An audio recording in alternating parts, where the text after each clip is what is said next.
Bueno, muchas gracias por la invitación para hacer una charla en el Simposio Virtual Internacional de Medicina Crítica.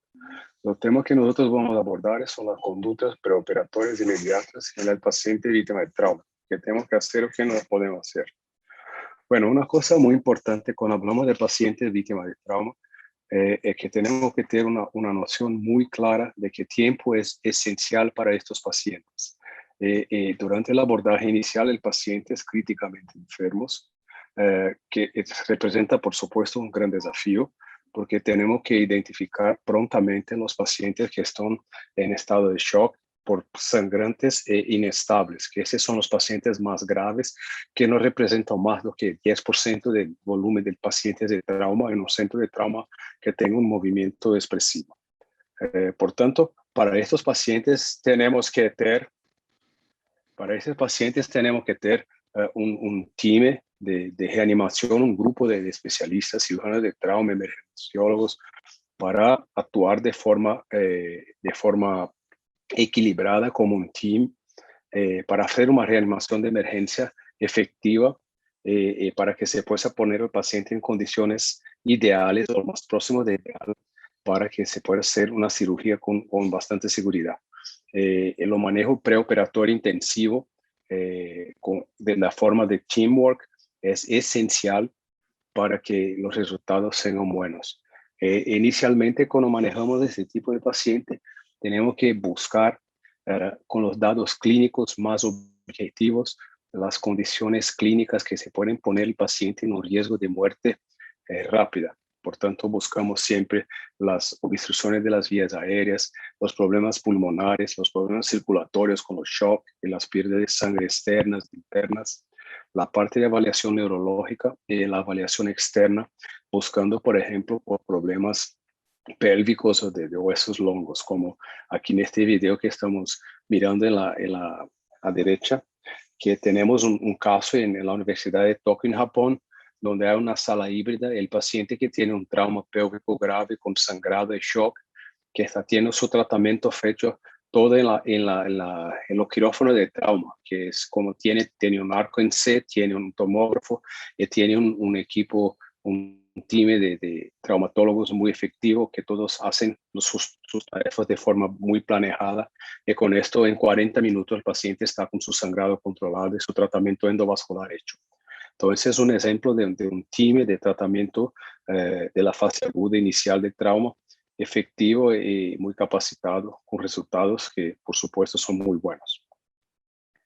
Los principales objetivos preoperatorios en trauma son inicialmente evaluar el estado clínico del paciente para definirnos en qué grupo pertenece el paciente. Si son los 10% muchísimo graves, que tenemos que hacer las intervenciones muy rápidas, o si están en el grupo de 90%, que son pacientes que también tienen trauma, pero podemos manejarlos de forma más tranquila, sin correr con el tiempo, etc. Número 2, definir si es necesario realizar pruebas de laboratorio o pruebas de imagen, como por ejemplo cosas más sofisticadas como una tomografía del abdomen o el tórax, o si tenemos que prontamente resolver la situación basada en el examen clínico y la ampliación ultrasonográfica, por ejemplo. Evaluar los riesgos de la cirugía es siempre que posible planear la cirugía de la mejor forma posible, pero los pacientes muy críticos tenemos que tener en cuenta la necesidad de la cirugía de control de daño, que representa nada más do que una cirugía abreviada, donde tenemos como objetivos principales interrumpir la pérdida de sangre y interrumpir la contaminación de las cavidades. Ahí mantenemos la cavidad, por ejemplo, abdominal abierta y metemos al paciente en la terapia intensiva hasta que tenga su estabilización clínica y después volvemos al quirófano para ir a hacer una cirugía más definitiva. Y por supuesto, considere cualquier tiempo de intervención para reducir el impacto del manejo operatorio del paciente y reducir los riesgos también. ¿Qué va a matar a nuestros pacientes de trauma? Esa es la famosa, el diamante letal del trauma. Aquí tenemos la hipotermia, la coagulopatía, la hipocalcemia y la acidosis. Esas son las cosas que matan al paciente y que tenemos que siempre buscar manejarlas de forma muy efectiva en los periodos preoperatorios hasta que el paciente esté en los quirófanos. Y ahí muchas veces hablamos de cuestión de 20 a 30 minutos, 40 minutos, y tenemos que buscar que esté el paciente por volumen, con sangre o derivados de sangre, con volumen se va combatir la coagulopatía con los derivados de sangre, se va a combatir la hipocalcemia con la infusión de gluconato de calcio y así vamos hasta que el paciente esté en condiciones clínicas más favorables. Muchas veces en situaciones muy específicas donde el paciente está muy, muy grave, en estado de shock clase 4, tiene sangrado activo, una propuesta más contemporánea de doctora Paula Ferrada y colaboradores ha propuesto que en estos pacientes muy graves se cambia la secuencia de abordaje inicialmente manejando el parte de la letra C de circulación hasta que se busque una estabilización pronta de la condición volémica del paciente y ahí sí se va a partir para la parte de vía aérea y respiración. Entonces, en casos muy específicos de shock muy grave, en la avaliación inicial, lo que se debe hacer muchas veces es empezamos con la letra C, estabilizamos la parte hemodinámica con transfusión de derivada de sangre y ahí partimos para la letra A y B. Esto, por supuesto, no es para todos los pacientes, más sí para los que tienen una condición de shock muy grave. Empezamos la avaliación clínica del paciente inicialmente por la parte de avaliación pulmonar y de las vías aéreas y ahí podemos tener pacientes en condiciones clínicas las más variables. Entonces, establecer una vía aérea es una prioridad clave que tenemos en el atendimiento inicial en los traumatismos de la cabeza y de la cara, así como lesiones del cuello, pueden plantear desafíos de considerarse críticos en esos tipos de casos. Y muchas veces tenemos que tener muy claramente cuáles son las indicaciones de una intubación endotraqueal que incluye la incapacidad de se mantener las vías respiratorias y la oxigenación, la insuficiencia respiratoria, deterioro cognitivo moderado o grave, un Glasgow con menos de 8 puntos, imposibilidad de proteger la vía aérea de la aspiración y las fracturas faciales instables o lesiones de las vías respiratorias. En esos casos es obligatorio en lo tiempo preoperatorio que se maneje la vía aérea. O que no se debe hacer en esos casos es intentar manejar la vía aérea de forma no definitiva, como por ejemplo con máscaras laringeas o con lo Combitube o cualquier otro tipo de dispositivo, porque eso no va a ser capaces de mantener la oxigenación y la perfusión de oxígeno para el pulmón de forma adecuada por mucho tiempo. Entonces, no se debe mantener, se busca siempre de forma más rápida posible identificar los pacientes que necesitan un tratamiento más definitivo. Siempre valorar los exámenes físicos para presencia de neumotórax, las asimetrías de la cavidad torácica, las marcas externas, buscar por hipertimpanismo de la percusión. Y la parte de exámenes de imagen que se pueden cambiar desde una radiografía de tórax hasta una ecografía de tórax o tal vez, quién sabe, una tomografía en pacientes que están estables. Entonces, claro que en muchos lugares en Latinoamérica no tenemos la radiografía disponible de inmediato en la sala de trauma.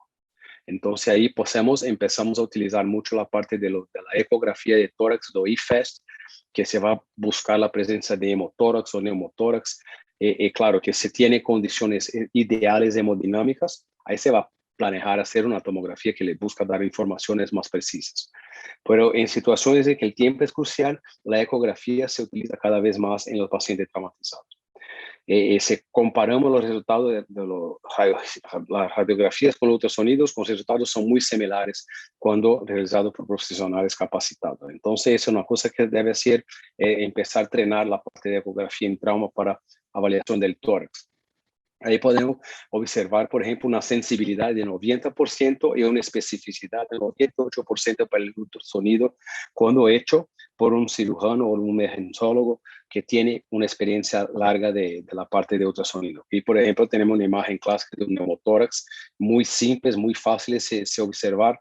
Y con eso no necesita hacer radiografía, tampoco tomografía para hacer un diagnóstico. Tiene dados ultrasonográficos muy distintos, muy claros, cuanto a la parte del diagnóstico diferencial para parte de avaliación pulmonar. Otro punto importante preoperatorio es el análisis de gases del sangre del equilibrio ácido-básico. Es muy importante que se mantenga la parte de saturación de oxígeno arriba de 92%. Buscar siempre la avaliación del exceso de base de lactato como una forma de evaluar laboratorialmente la cuestión de la gravedad del shock. La interpretación de los datos va a permitir a los cirujanos que se planeje una estrategia de ventilación, infusión de volumen, administración de electrolíticos y transfusiones. Es muy importante lembrar todo que en pacientes con shock grave que tienen acidosis, la gran mayoría de las veces, la mayoría de la acidosis se va a dar con la reposición de derivados de sangre. Entonces se le trata bien la parte transfusional, habitualmente la acidosis se mejora porque la acidosis no más que un reflejo de un desequilibrio de perfusión tecidual. Entonces, la acidosis metabólica en la parte hiperaguda del trauma no es una cosa frecuente. Entonces, reemplazo de volumen adecuado cuando necesario, en casos seleccionados, vasopresores o enotrópicos y no bicarbonato son pilares de tratamiento para estabilizar la perfusión. Otro punto importante preoperatorio en la emergencia es buscar una ventilación protectora pulmonar con volumen corriente entre 6 y 8 ml por kilo, una frecuencia respiratoria ajustada para 12 a 16. Podemos también considerar la hipercapnia permisiva, que está contraindicada, por supuesto, en pacientes que tienen trauma craneoencefálico, se mantener una presión adecuadamente correcta para el paciente, con la parte de PIP a pulmón abierto, que es para maximizar la dinámica ventilatoria de oxigenación del paciente víctimas de trauma.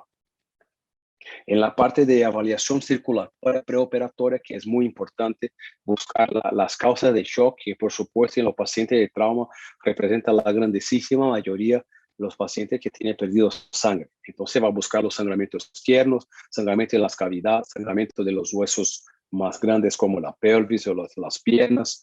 Entonces es muy importante definir la causa de shock.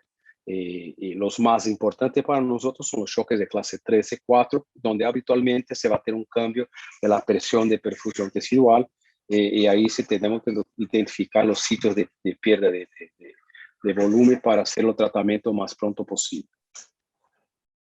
Siempre que posible se hace también la parte de avaliación clínica y electrocardiográfica, especialmente cuando tiene traumas cerrados o lesiones por quemadura eléctrica. Es muy importante tener un electrocardiograma también. Claro, la auscultación se va a tener un papel relativamente importante en la parte de trauma porque hay siempre mucho sonido en la sala de trauma, pero muchas veces tiene la alteración de los sonidos cardíacos con tamponamiento cardíaco, por ejemplo. Los electrocardiogramas, que es un examen muy simple de tener, y se puede tomar de pronto en pacientes antes de admisión al quirófano. Te va a tener las informaciones importantes como si tiene algún signo de infarto de miocardio, por ejemplo, un tipo que estaba manejando un coche y tiene un accidente súbito, que es una información importante. También se tiene sospecha de contusión cardíaca, es una prueba de recomendación de nivel 1 en la literatura, para pacientes con traumatismo torácico. Entonces es muy importante que lo tengamos también. La marcación y medición de los biomarcadores como la troponina se parece demostrar tener una cierta importancia en el traumatismo torácico cerrado como una prueba de valor predictivo. Entonces debe tomar también en los casos de trauma torácico cerrado los acompañamientos cada 4 o 6 horas para que se tenga una curva de dosaje de la troponina, por ejemplo. En los pacientes donde los tiempos es crítico, los pacientes más graves, el ultrasonido una vez más se prueba ser una herramienta útil en lo entorno de la parte de emergencia. Una ventana subsifoidea de las 4 cámaras cardíacas es una excelente avaliación inicial del corazón contra el tamaño de los ventrículos y la capacidad de contracción, y por supuesto también para verificación de los sacos pericárdicos y la posibilidad de tamponamiento. Otra cosa que aquí tenemos, por ejemplo, un paciente víctima de un trauma penetrante con un tamponamiento cardíaco. Aquí está el corazón, aquí está la parte de los diafragmas del hígado y aquí está la parte de los tamponamiento cardíaco.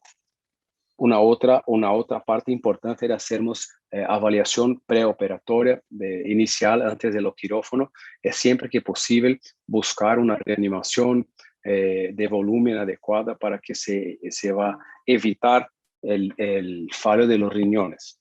Entonces, tenemos que considerar que pacientes críticos tienen una posibilidad de hace 70% de desarrollar un fallo de los riñones. Y esto se va a tener un impacto muy importante, especialmente en la tasa de mortalidad y de sobrevivencia de estos pacientes.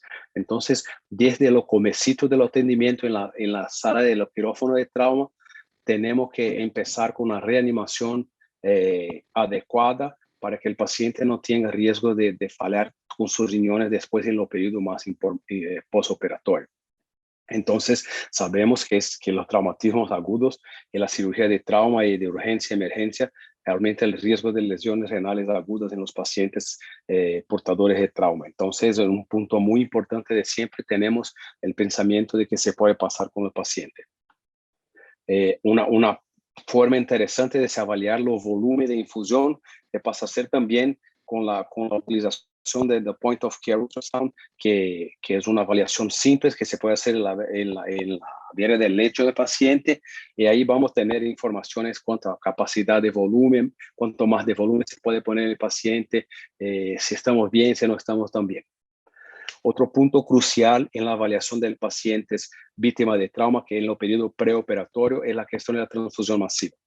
Sabemos que los índices de transfusión masiva no son más de que 2-3% de pacientes muy graves.